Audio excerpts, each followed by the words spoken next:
Hello, I am Ricky J, and welcome to another reaction with me, Recky. Uh, we're gonna continue with the history of United States of America, and this is basically I watched a series, a two-part series about basically you scrape off the tip of the iceberg on the United States, the birth and up to modern days, and it was crammed into about 20 minutes, I think, without actually going into depth on anything.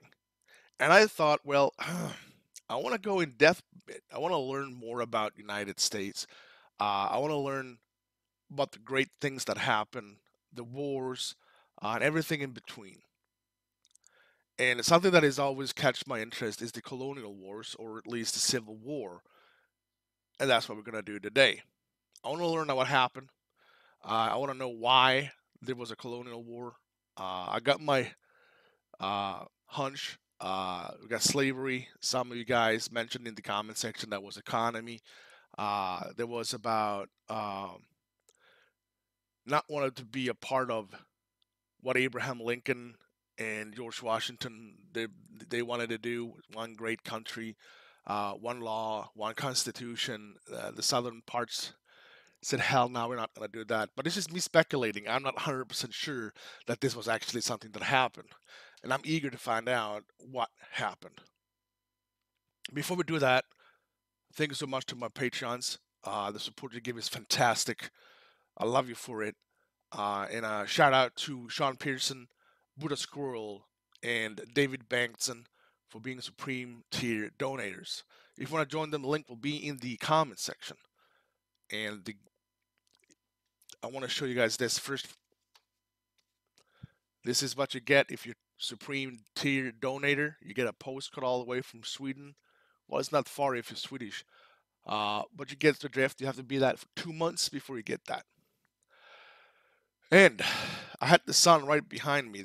I want to sit like this because the sun will block and it's gonna get super dark around me. But this is the best way I can do. I hope you guys can live with that. So go ahead. The first one is it's 29 minutes.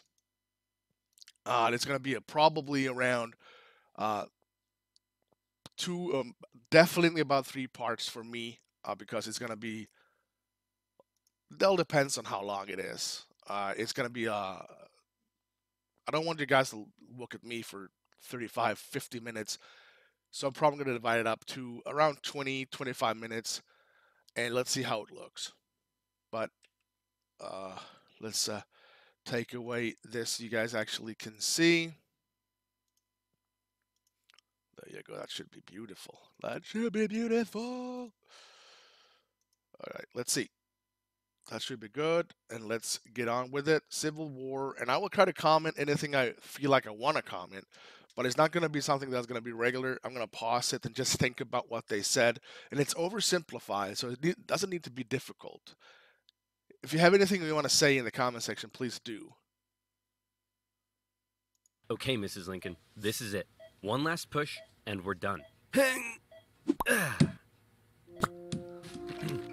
9 months and 4 days ago, my father brought forth upon my mother himself, and gave to her a child, conceived in a shack in Kentucky, and dedicated to the proposition that I will drink num-nums from a bottle and do little poo-poos in my pantses for the next 2 to 3 years. Now, That's hilarious. I get it. This is definitely Abraham Lincoln getting born, but it's a hilarious the way they did this. what is it babies do again? Oh yeah. I am not touching that. All right, let's do this. I am Abraham eager. Lincoln grew up with his relatively poor family in Kentucky, eventually moving to Indiana, and finally, Illinois. He read a lot of books, worked a lot of jobs, wrote some questionable poetry, and finally entered the law profession. Despite being self-taught, he turned out to be a pretty clever and astute lawyer. In one case, a guy claimed he witnessed a murder at night, and Lincoln was like, "How could you have seen anything in the dark? There was a bright full moon." "A what?" "A bright full moon." "Can you say that again, please?" "There was a bright full moon." "A dim half moon?" "No, a bright full moon." "That's funny, because according to this almanac, there was a dim half moon that night, which makes you a liar." Well, I got a bright full moon for y'all right here." This guy who does this, you guys check it out. It's oversimplified. The link will be in the description. It's actually, this is perfect. This is just wonderful. Now that's what I call a rebuttal. Lincoln and his cheekbones weren't only interested in law, however. He also dabbled in the world of politics, serving as a legislator in both local and national assemblies. And what a time it was. Not even I'm gonna see if I can put on some texting here, because sometimes I get really occupied with the video and I forget to listen, and that's always gonna be a text for me to catch on. 100 years after the Founding Fathers wrote all men are created equal, politicians were already asking, yeah, but what does that mean exactly? It means all men. Yeah, but what does that mean exactly? And not just that. States' rights versus the federal government. What are the executive powers of the president? Is cereal a soup? The Founding Fathers left some of these questions perhaps a little too open to interpretation. And the biggest question of them all was slavery, an ugly mark on what should have been a revolutionary new nation based on liberty and democracy. Thomas Jefferson had written a condemnation of slavery in the Declaration of Independence, but out of fear of losing Southern states' support, it was removed. Hey guys, do you think leaving this a little vague will create any unforeseen problems in the future? Cannonball! And those unforeseen problems were now beginning to rear their ugly heads. As the nation developed, the North and the South developed along two very different lines, and two very different cultural identities emerged. Northern cities began rapidly industrializing, while the Southern climate allowed for large Was that Tom Hanks? I think it was Tom Hanks. plantations of labor-intensive crops. As a result, one half of the country didn't rely on slaves, while the other half had become economically dependent on them. In Okay. 1793, Eli Whitney's cotton gin caused the slave trade in the South to explode. While in the North, a growing abolitionist movement was taking root. A general mistrust began to develop between the North and the South, as Northerners felt the South were hell-bent on expanding slavery, and fear spread throughout the South that the North wanted to take their slaves away. In 1819, there were 11 free states and 11 slave states. A perfect balance. A happy medium. A harmonious relationship. Hey guys, nice to meet you. I'm Missouri, and I would like to become the 23rd state. Hey buddy, welcome to the nation. We'll be happy to accept you as a free state. Oh no, you don't. You're trying to get one over on us. Missouri's gonna be a slave state. Okay, listen, why don't we just ask Missouri what it wants to be, and we slave state. Well, then, allow me to introduce to you the newest, freshest state on the scene. Maine. Hey, you can't do that, and you can't have any more slave states above this line. What? The issue of slavery is solved, and it will never come up again. Oh. A few years later, it came up again. You see, as America expanded westward, each new state or territory that was added threatened to upend the delicate balance between the slave and free states. If one faction managed to outnumber the other, it could gain an easy majority and force its own ideals on the opposing side, leaving a huge portion of the population feeling spiteful and oppressed. For a while, compromises kicked the can down the road and kept the volatile balance in check, as new free and slave states were roughly added in pairs. But then one loudmouth state just had to barge in and ruin everything as usual. The addition of Texas saw the United States enter into a war with Mexico, which they won, gaining a huge amount of land out west and creating even more problems. Hey Wait, guys, I don't get it. What happened? That's Mexico. That's Mexico. which Okay, they won, gaining a huge amount of land out west and creating even more problems. Hey guys, nice to meet you. I'm California, and I would like to become the 31st state. Hey buddy, welcome to the nation. We'll be happy to accept you as a southern slave state. Oh no, you don't. You're trying to get one over on us. California's gonna be a free state. Okay, listen, why don't we just ask California what it wants to be, and we can free state. Well, then, allow me to introduce to you the territories of New Mexico and Utah, able to freely vote for slavery themselves. Hey, you can't do that! And we can enter Northern Territory anytime we want to recapture escaped slaves. What? The issue of slavery is solved. Oh my lord, look at this. You don't understand how complicated this actually is. I never knew this. I had some hum of what actually happened. This goes into depth, e- even if it's oversimplified. It's very, very, very complicated. How much of this do you actually know, and how much do you actually learn from this? I'm learning a lot, and I don't know why I'm supposed to know this, but I think it's a common knowledge. We need to know about our history because the things that other countries did wrong, we can take and learn from. And for Sweden, what they did wrong, other countries can learn from it. I think it's very important. History is something that is very important.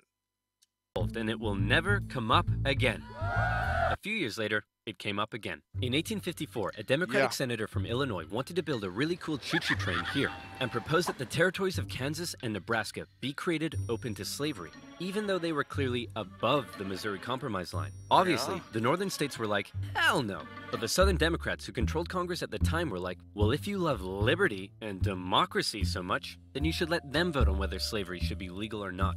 And so it was. Huge numbers of pro and anti-slavery settlers rushed to Kansas to sway the vote in their favor. And while they were all there, they began to beat the crap out of each other. One of those settlers was a man named John Brown, a former businessman who failed at just about everything he tried and went arguably insane. He was a radical abolitionist and dedicated much of his life to the Underground Railroad and freeing slaves. One night, in revenge for an earlier raid by pro-slavery forces, he and his sons killed a number of pro-slavery settlers in the territory, helping to kickstart years of violence known as Bleeding Kansas. Kansas and Nebraska both eventually voted in favor of outlawing slavery. But from here, the tension began to grow at a rapid pace. In 1852, author Harriet Beecher Stowe penned Uncle Tom's Cabin, a best-selling novel that exposed the terrible cruelty of slavery to the world. This is all right. So this is how the rest of the world got to know about the slavery. That's incredible. I mean, if that was today, it would take about 2 seconds, and then the rest of the world will understand what's going on. And that's the same thing with the Second World War, what the Germans did to the Jews and to uh, other people, and they didn't know. They didn't know what happened. The Allies didn't know what happened. This is the same thing. That's social media today, and that's media today. A book was published, and the world gets to know what's going on. How awful. How morally corrupt a nation must be to allow such things to happen. Your Majesty, what should we do about all the starving children working in the coal mines? Nothing! In 1854, All right, okay. This is something that is we all have. Sweden have their trash that they did. United States have their trash that they did. Something that we're not proud of. Oh, how awful. This is what Britain has. How morally corrupt a nation must be to allow such things to happen. Your Majesty, what should we do about all the starving children working in the coal mines? Nothing! In 1854, the Republican Party was formed, and Abraham Lincoln emerged as a leading figure. Southern Democrats viewed the new Republican Party with mistrust, believing it to be radical and abolitionist. In 1856, a politician named Charles Sumner gave a speech in Congress, calling out slave-owning Democrats with fiery language. If slavery was a woman, she'd be an ugly one, and the senator from South Carolina would like to boink her. Representative Brooks, do you have a rebuttal? Oh my! Oh, I have a rebuttal, all right. Yeah, here's a rebuttal for you. Oh, come on. Surely this isn't allowed. I don't know. I'll have to consult the rulebook. I can't find anything about caning a political opponent, but it says here I'm not allowed to wear women's underwear. Uh-oh. No. News of the violence on the Senate floor took the nation by storm. Southern slave owners sent Representative Brooks new canes to replace his now broken one. And on the floors of Congress, politicians carried weapons in self-defense, which is never a good sign. Okay, they didn't carry that. I'm just gonna point that out. They didn't. That's a modern bazooka, and that's a rocket laser. They had this. I actually read about this. In 1857, the Supreme Court ruled in the Dred Scott case that all people of African descent, slave or free, could not be citizens, and therefore could not sue for their own freedom under any circumstances, undoing years of progress with the strike of a gavel. Now, within all this bitter debate over slavery, there were many nuances. North versus South, Republican versus Democrat, states versus the federal government. But let's strip all of that away. For 4 million individuals living in America, this wasn't about political intrigue or party alignment. It was about the basic human right to be free. Men, women, and children were stolen from their homelands and brought to the American continent, where for generations they were considered to be property, forced to live in poverty, and work from sunrise to sunset. Plantation overseers did whatever they felt was necessary to get the most out of their slaves. Punishments were often barbaric. Families were regularly separated, and parents could often only watch, as their children were auctioned off, never to be seen again. Thousands of slaves took the treacherous risk of running away, and abolitionists in the North helped many escape via the Underground Railroad as bounty hunters entered the North to chase them down. Leading figures within the abolitionist movement included many significant free black men and women. But it's important to note that for many of the anti-slavery white individuals in the North, opposition to slavery was often an economic issue, not a moral one, as many worried large plantations would take their lands and livelihoods away. Abraham Lincoln knew that slavery was a moral... All right, so it's a combination.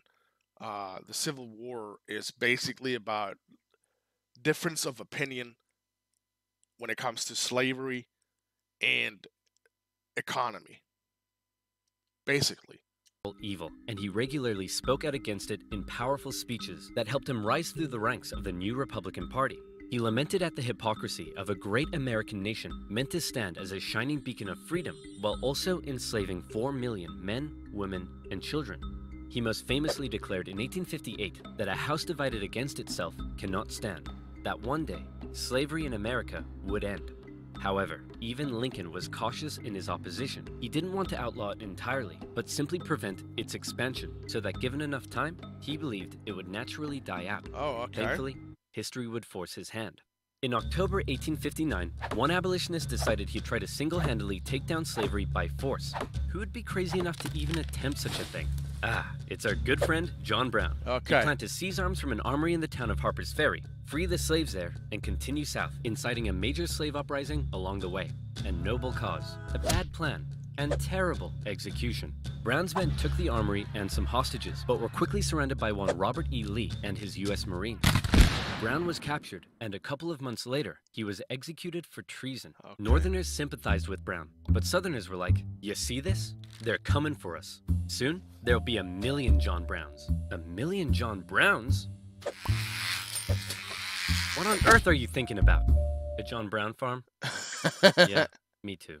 To make matters worse, new northern free states meant now the southern states really were outnumbered, and they were beginning to feel bitterly spiteful and oppressed. Further fear began to spread in the South when news broke that a relatively unknown figure had just secured the Republican Party nomination for president. Abraham Lincoln, mostly well-liked among anti-slavery Northerners, had made some of the most powerfully worded speeches against slavery of any politician at the time. And now, there was a chance that he and his cheekbones could become president. For the South, that would be too much. In the 1860 election, Lincoln's name didn't even appear on the ballot in 10 southern states. But much to their horror, when the final results came in, Lincoln had won by an electoral college landslide. Lincoln himself tried to calm their fear. How many times do I... Look at that win. Look at that win. I heard about Breckinridge. I never heard about John Bell. I heard about Stephen A. Douglas. So John C. Breckinridge, that's one Douglas. I never heard of John Bell, though. So that's cool. I'm learning things today. I hope you do, too. College landslide. Lincoln himself tried to calm their fear. How many times do I have to tell you, I'm not gonna take away your slaves? Yeah, right, Honest Abe. We've had enough of you Northerners. We're gonna go form our own country. You can't do that. Why not? Well, if you had won the election, would it be okay for us to leave?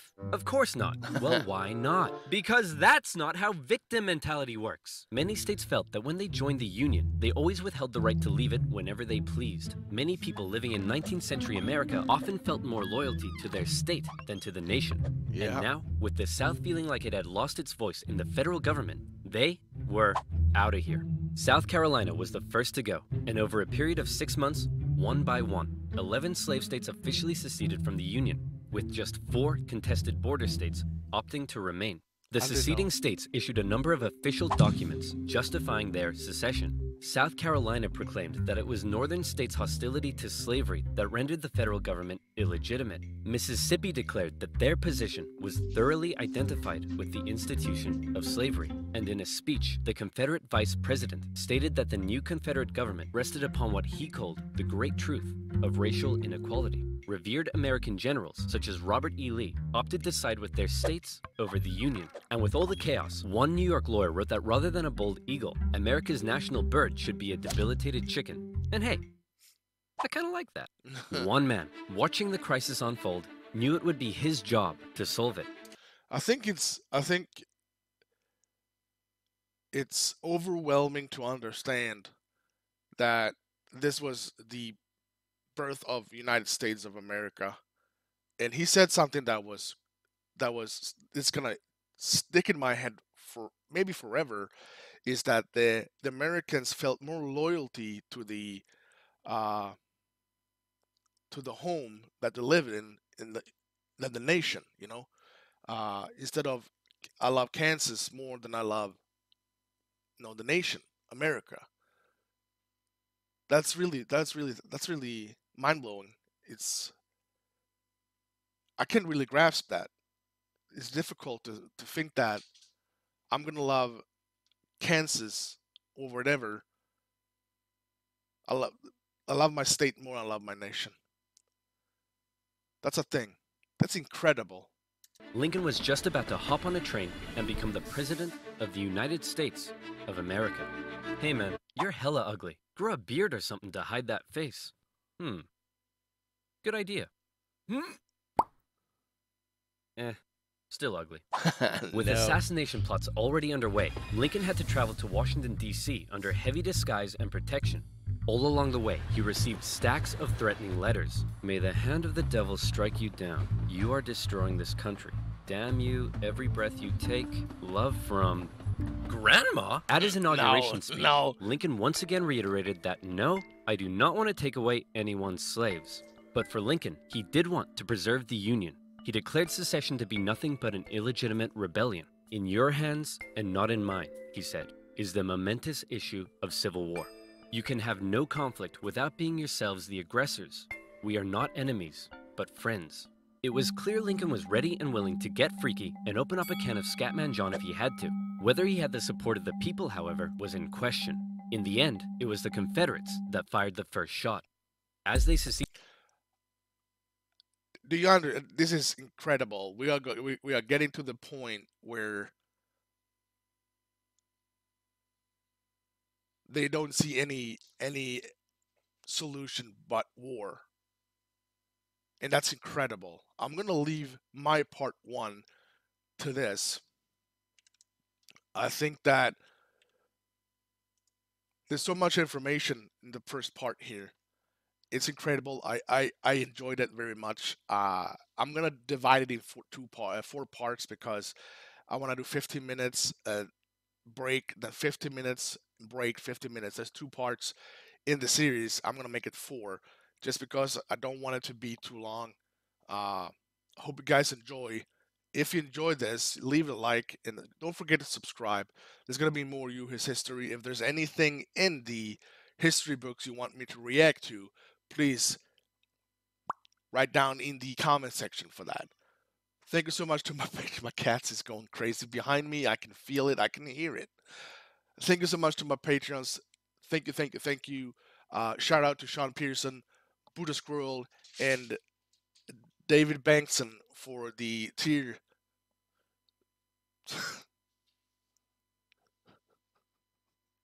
My cats are going crazy.